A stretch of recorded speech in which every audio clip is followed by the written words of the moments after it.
ఇలాంటి పవిత్రమైన గోవు యొక్క ఘృతాన్ని కల్తీ చేయడం అనేది అది స్వామివారికి మనకు జీవితాన్ని ఇచ్చే స్వామివారికి ఇటువంటి అపచారం జరగడం అనేది చాలా విచారకరమైన విషయం. ఇవన్నీ చూసే పాపం కూడా మనం చేశామా అనిపిస్తుంది ఒక్కొక్కసారి. దీన్ని ఎన్నోసార్లు అప్పటి ఈవో గారికి, చైర్మన్ గారికి దృష్టికి తీసుకెళ్ళి ఇలా ప్రసాదాల నాణ్యత సరిగ్గా లేదు, ముందులాగా లేదు, ప్రసాదాల పరిమాణాలు స్వామివారికి సరిగ్గా నివేదన కావడం లేదు, సరైన ఆగమ ఉక్తమైన కాలాల్లో స్వామివారికి నైవేద్యాలు జరగడం లేదని ఎన్నోసార్లు దృష్టికి తీసుకెళ్ళాం. కానీ లాభం లేకపోయింది. దీనికి మరొక కారణం నాది ఒంటరి పోరాటం అయిపోయింది. నాకు ఈ విషయాల్లో సహకరించేదానికి నా తోటి అర్చకులు ఎవరూ కూడా వారి వారి వ్యక్తిగత కారణాల వల్ల ముందుకు రాలేదు. ప్రధాన పరిచారకులైన వాళ్ళు రాలేదు. కాబట్టి ఇది ఈ 5 ఏళ్ళు నిరభ్యంతరంగా ఈ మహాపాపం జరిగిపోయింది. ఫలితాలు కూడా నేను చూశాను, ల్యాబ్ రిపోర్ట్స్ చూశాను. ఇందులో కూడా వెజిటబుల్ ఫ్యాటు, అనిమల్ ఫ్యాటు, జంతువుల యొక్క కొవ్వు పదార్థం, స్థావరాల యొక్క జంగమాల యొక్క కొవ్వు పదార్థాలు కలిసినట్టుగా ల్యాబ్ రిపోర్ట్ను చూశాను. పరిశుద్ధమైన ఆవు పాలతో తయారు చేసిన నెయ్యిలో అది స్థావరమైనా కానీ జంగమమైనా కానీ కొవ్వు పదార్థాలు కలవడానికి వీలు లేదు. అది ఇంప్యూరిటీస్ కింద లెక్క వస్తుంది. అభ్యంతరాలు ఎవరు పట్టించుకోలేదు స్వామి. ఎన్నోసార్లు ఇది దృష్టికి తీసుకువచ్చాను, ఈవో గారి దృష్టికి, చైర్మన్ గారి దృష్టికి,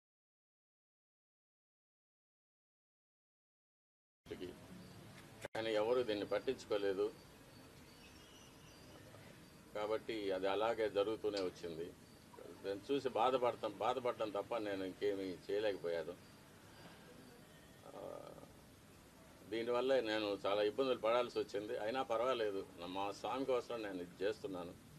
మా స్వామి తృప్తిగా నైవేద్యాలు స్వీకరించి ప్రసన్నుడుగా ఉండి భక్తులను అనుగ్రహిస్తే అంతే చాలు. నా ఇబ్బందులు అది నాకు దాని గురించి నాకు ఎటువంటి కష్టం లేదు. నేను గత ప్రభుత్వం నా పైన చేసిన కొన్ని కోర్టు కేసుల వల్ల నేను ఆలయానికి దూరంగా ఉండవలసి వచ్చింది. అంటే ప్రధాన అర్చక పదవికి దూరంగా ఉండవలసి వచ్చింది. నేను ప్రధాన అర్చకుడిగా చేయవలసిన నా కార్యక్రమాలు నేను చేయకుండా నన్ను నిలిపివేశారు. కాబట్టి పవిత్రమైన గోవు యొక్క ఘృతాన్ని కల్తీ చేయడం అనేది అది స్వామివారికి మనకు జీవితాన్ని ఇచ్చే స్వామివారికి ఇటువంటి అపచారం జరగడం అనేది చాలా విచారకరమైన విషయం. ఇవన్నీ చూసే పాపం కూడా మనం చేశామా అనిపిస్తుంది ఒక్కొక్కసారి. దీన్ని ఎన్నోసార్లు అప్పటి ఈవో గారికి, చైర్మన్ గారికి దృష్టికి తీసుకెళ్ళి ఇలా ప్రసాదాల నాణ్యత సరిగ్గా లేదు, ముందులాగా లేదు, ప్రసాదాల పరిమాణాలు స్వామివారికి సరిగ్గా నివేదన కావడం లేదు, సరైన ఆగమ ఉక్తమైన కాలాల్లో స్వామివారికి నైవేద్యాలు జరగడం లేదని ఎన్నోసార్లు దృష్టికి తీసుకెళ్ళాం. కానీ లాభం లేకపోయింది. దీనికి మరొక కారణం నాది ఒంటరి పోరాటం అయిపోయింది. నాకు ఈ విషయాల్లో సహకరించేదానికి నా తోటి అర్చకులు ఎవరూ కూడా వారి వారి వ్యక్తిగత కారణాల వల్ల ముందుకు రాలేదు. ప్రధాన పరిచారకులైన వాళ్ళు రాలేదు. కాబట్టి ఇది ఈ 5 ఏళ్ళు నిరభ్యంతరంగా ఈ మహాపాపం జరిగిపోయింది. ఫలితాలు కూడా నేను చూశాను, ల్యాబ్ రిపోర్ట్స్ చూశాను. ఇందులో కూడా వెజిటబుల్ ఫ్యాటు, అనిమల్ ఫ్యాటు, జంతువుల యొక్క కొవ్వు పదార్థం, స్థావరాల యొక్క జంగమాల యొక్క కొవ్వు పదార్థాలు కలిసినట్టుగా ల్యాబ్ రిపోర్ట్ను చూశాను. పరిశుద్ధమైన ఆవు పాలతో తయారు చేసిన నెయ్యిలో అది స్థావరమైనా కానీ జంగమమైనా కానీ కొవ్వు పదార్థాలు కలవడానికి వీలు లేదు. అది ఇంప్యూరిటీస్ కింద లెక్క వస్తుంది. మీ అభ్యంతరాలు ఎవరు పట్టించుకోలేదు స్వామి? ఎన్నోసార్లు ఇది దృష్టికి తీసుకువచ్చాను, ఈఓ గారి దృష్టికి, చైర్మన్ గారి దృష్టికి,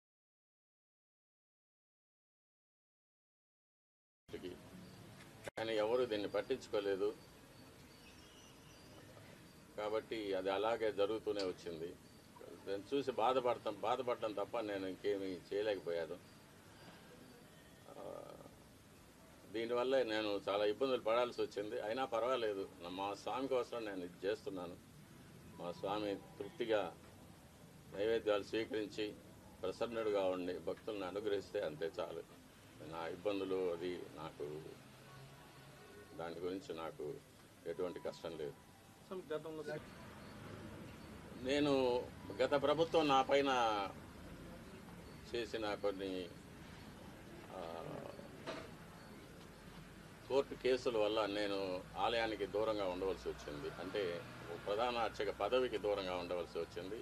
నేను ప్రధాన అర్చకుడిగా చేయవలసిన నా కార్యక్రమాలు నేను చేయకుండా నన్ను నిలిపివేశారు. కాబట్టి పవిత్రమైన గోవు యొక్క ఘృతాన్ని కల్తీ చేయడం అనేది అది స్వామివారికి మనకు జీవితాన్ని ఇచ్చే స్వామివారికి ఇటువంటి అపచారం జరగడం అనేది చాలా విచారకరమైన విషయం. ఇవన్నీ చూసే పాపం కూడా మనం చేశామా అనిపిస్తుంది ఒక్కొక్కసారి. దీన్ని ఎన్నోసార్లు అప్పటి ఈఓ గారికి, చైర్మన్ గారికి దృష్టికి తీసుకెళ్ళి ఇలా ప్రసాదాల నాణ్యత సరిగ్గా లేదు, ముందులాగా లేదు, ప్రసాదాల పరిమాణాలు స్వామివారికి సరిగ్గా నివేదన కావడం లేదు, సరైన ఆగమ ఉక్తమైన కాలాల్లో స్వామివారికి నైవేద్యాలు జరగడం లేదని ఎన్నోసార్లు దృష్టికి తీసుకెళ్ళాం. కానీ లాభం లేకపోయింది. దీనికి మరొక కారణం నాది ఒంటరి పోరాటం అయిపోయింది. నాకు ఈ విషయాల్లో సహకరించేదానికి నా తోటి అర్చకులు ఎవరూ కూడా వారి వారి వ్యక్తిగత కారణాల వల్ల ముందుకు రాలేదు. ప్రధాన పరిచారకులైన వాళ్ళు రాలేదు. కాబట్టి ఇది ఈ 5 ఏళ్ళు నిరభ్యంతరంగా ఈ మహాపాపం జరిగిపోయింది. ఫలితాలు కూడా నేను చూశాను, ల్యాబ్ రిపోర్ట్స్ చూశాను. ఇందులో కూడా వెజిటబుల్ ఫ్యాటు, అనిమల్ ఫ్యాటు, జంతువుల యొక్క కొవ్వు పదార్థం, స్థావరాల యొక్క జంగమాల యొక్క కొవ్వు పదార్థాలు కలిసినట్టుగా ల్యాబ్ రిపోర్ట్ను చూశాను. పరిశుద్ధమైన ఆవు పాలతో తయారు చేసిన నెయ్యిలో అది స్థావరమైనా కానీ జంగమమైనా కానీ కొవ్వు పదార్థాలు కలవడానికి వీలు లేదు. అది ఇంప్యూరిటీస్ కింద లెక్క వస్తుంది. మీ అభ్యంతరాలు ఎవరు పట్టించుకోలేదు స్వామి? ఎన్నోసార్లు ఇది దృష్టికి తీసుకువచ్చాను, ఈఓ గారి దృష్టికి, చైర్మన్ గారి దృష్టికి,